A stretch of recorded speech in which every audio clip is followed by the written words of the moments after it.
ఈరోజు మీరు 10,000 సంవత్సరాల భవిష్యత్తులోకి ప్రయాణిస్తే భూమి ఎలా ఉంటుంది అనుకుంటున్నారు? దాని ఉపరితలం మన పక్కన ఉన్న శుక్రగ్రహంల మొత్తం అగ్నిపర్వతాలతో మరో నరకంలా అవుతుందా?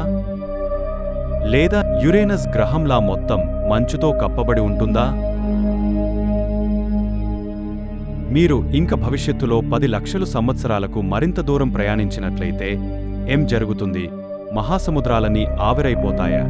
లేదా ఒక పెద్ద నీటి ప్రపంచం అవుతుందా? ఇప్పుడు 1 బిలియన్ సంవత్సరాల భవిష్యత్తులో ఎలా ఉంటుంది? మనుషులు ఎవరైనా మిగిలి ఉంటారు అంటారా?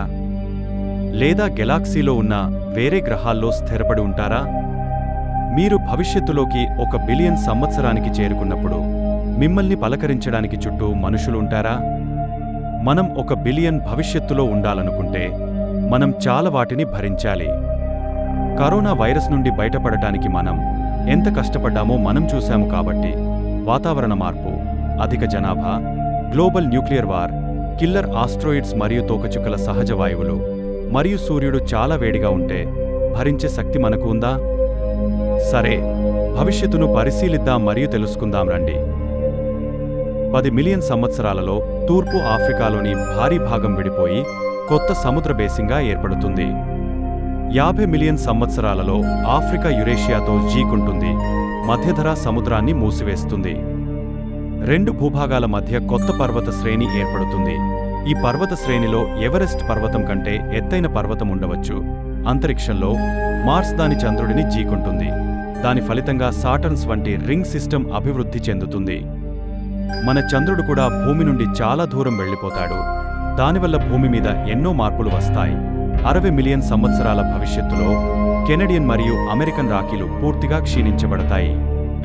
అదే 80 మిలియన్ సంవత్సరాల భవిష్యత్తులో మన భూమి మీద 66 మిలియన్ సంవత్సరాల క్రితం డైనోసర్ను చంపిన మాదిరిగానే ఒక పెద్ద ఆస్ట్రాయిడ్ భూమిని జీకొట్టే అవకాశముంది.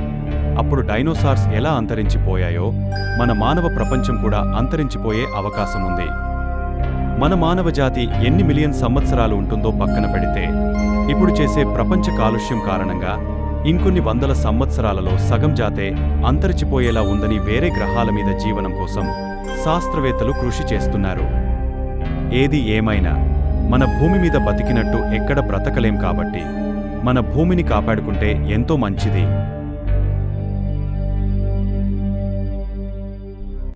ఇది ఫ్రెండ్స్ ఈరోజు ఎపిసోడ్.